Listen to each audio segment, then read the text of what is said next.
Buenas tardes, compañeros profesor. El día de hoy vamos a hablar sobre las generalidades del sistema nervioso y sistema nervioso central y algunos puntos que destacan este maravilloso. Mi nombre es Ezequiel Pérez Marín, soy alumno de la Universidad Politécnica de Quintana Roo y soy del grupo TF34. Bueno, ¿qué es el sistema nervioso? Bueno, el sistema nervioso es un complejo conjunto de células encargadas de dirigir, supervisar y controlar todas las funciones y actividades de nuestros órganos y también nuestros organismos en general. Quiero destacar estos dos puntos muy importantes que lo que viene siendo el sistema nervioso, vendría siendo el central, sistema nervioso central y sistema nervioso periférico. En esta parte, como en esta diapositiva, podemos observar cómo está dividido y cómo se va desglosando estos maravillosos temas. Por ejemplo, la parte del sistema nervioso central compone el encéfalo y el encéfalo cerebro, bulbo raquídeo y también la médula espinal. Mientras tanto, la parte del sistema nervioso periférico conforma el sistema nervioso somático, nervios sensitivos, nervios motores, nervios mixtos y el sistema nervioso autónomo, compone el sistema nervioso simpático y el parasimpático. Más adelante vamos a hablar un poco más a detalle o algunas partes a detalle de estos subtemas y temas. Bueno, ¿en qué consiste el sistema nervioso? Como bien sabemos, es un conjunto de órganos en la cual se compone de tejidos nerviosos, pero hay una parte muy fundamental que hace que nuestras ideas, que nuestros pensamientos funcionen de una manera perfecta, las neuronas. Aquí podemos ver una estructura muy básica de lo que viene siendo las neuronas, la cual se encarga de que el ser humano pueda pensar, pueda memorizar y pueda aprender muy rápido. Más que pensar, hay una unión que se llama sinapsis, en la cual tiene esa finalidad para que nosotros podamos memorizar y aprender más rápido.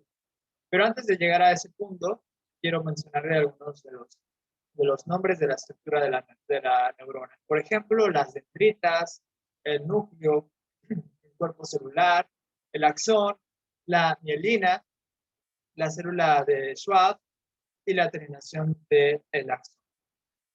Bueno, aquí en esta parte, obviamente, cuando una neurona quiera llevar información a otra neurona, es a través de una energía que se llama sinapsis, o más bien es esa comunicación, vaya, lo que se llama sinapsis.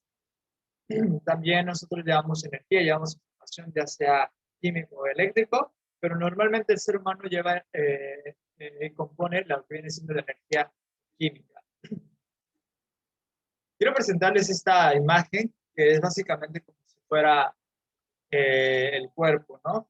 Obviamente a un nivel, ¿cómo se le podría llamar? Es como es un ejemplo, ¿no? De lo que viene siendo el sistema nervioso central y lo que conforma el periférico.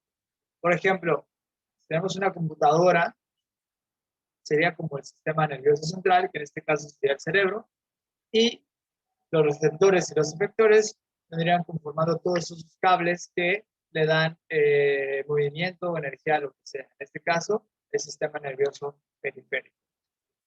En este caso, o más bien en esta diapositiva, ya podemos ver más o menos cómo está estructurado el sistema nervioso central.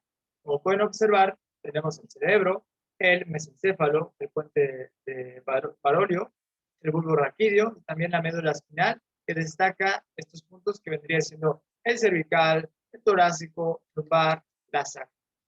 También me gustaría mencionarles algunas de las funciones de lo que viene siendo estas partes muy importantes. Por ejemplo, sabemos que el cerebro es un órgano que controla las acciones voluntarias.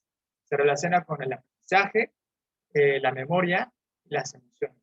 Mientras tanto, el cerebelo coordina los movimientos, reflejos y equilibrio del cuerpo.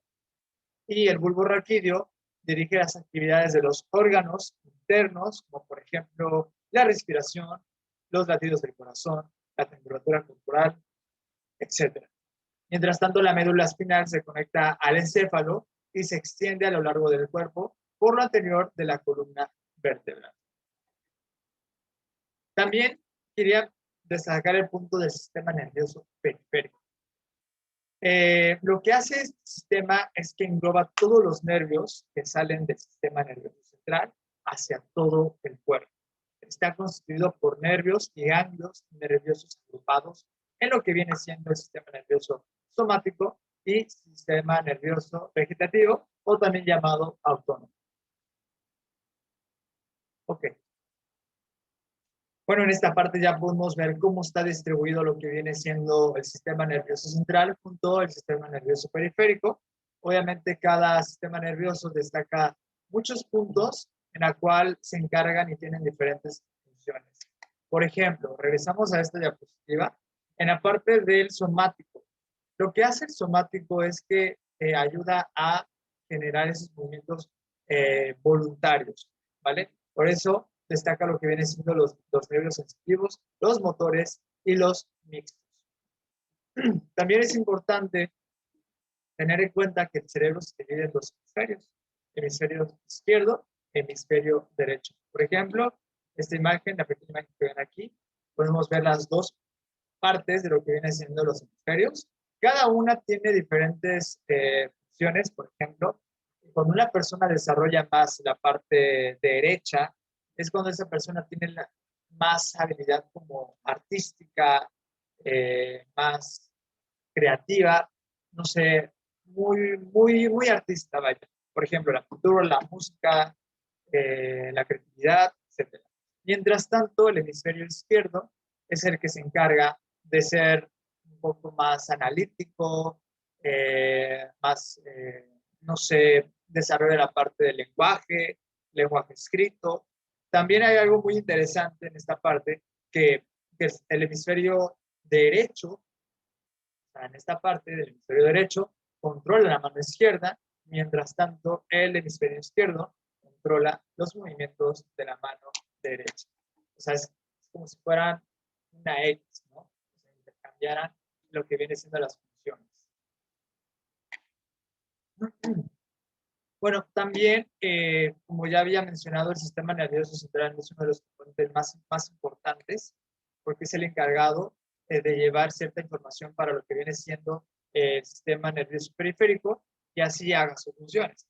Por eso es importante igual destacar esa parte del sistema nervioso periférico.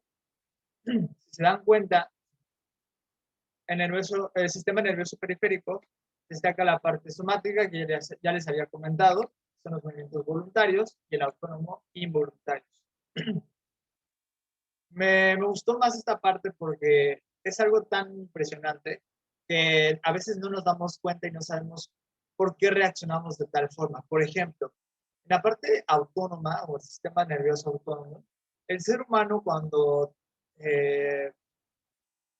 presenta o más bien vive situaciones de estrés o situaciones adversas, el cuerpo reacciona de una manera.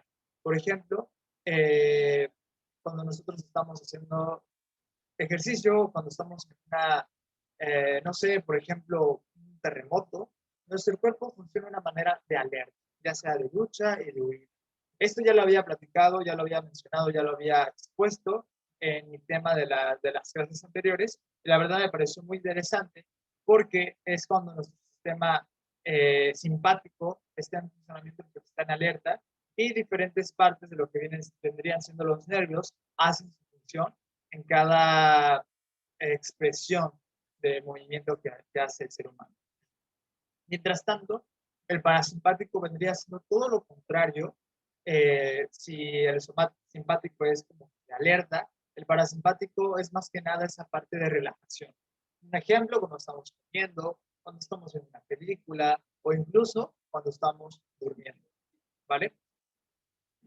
Hay un punto muy importante aquí, que cuando el ser humano vive situaciones de estrés, uno de los hábitos más importantes para poder resolver este problema es haciendo ejercicio, ese hábito de hacer ejercicio, ya que contiene diferentes funciones. Por ejemplo, repara la forma regulada de la respuesta al estrés, moviliza glucosa, favorece el riesgo sanguíneo del cerebro, favorece los cambios cardiovasculares, así como también favoreciendo la contracción del músculo y beneficios que conlleva la actividad muscular de nuestro organismo. Bueno, ok.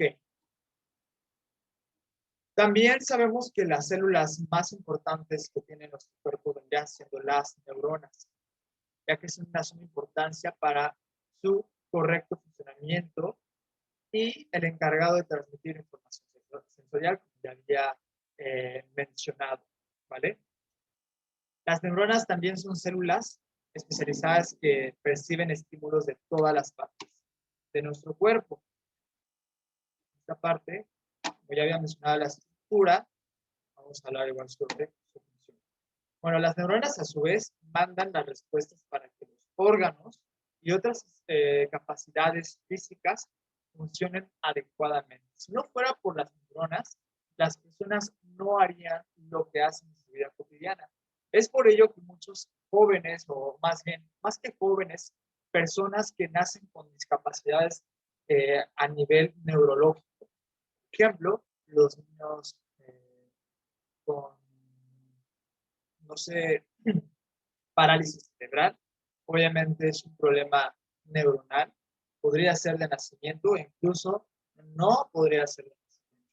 En realidad este tema está muy interesante, me gusta mucho porque a veces no sabemos cómo funciona nuestro cuerpo, cuál es el motivo, cuál es la función de cada parte, lo que hace el sistema nervioso central, el sistema nervioso periférico, el sistema nervioso autónomo, el somático, lo que hace la médula espinal, etc. Y pues bueno, de mi parte ha sido todo. Gracias por escuchar y espero que esto haya servido de mucha ayuda para las personas que estén escuchando esto. Y por supuesto que a mí, en lo personal, me sirvió mucho porque a pesar de que les comenté lo más básico, esto se desglosa más a nivel fisiológico. Muchas gracias.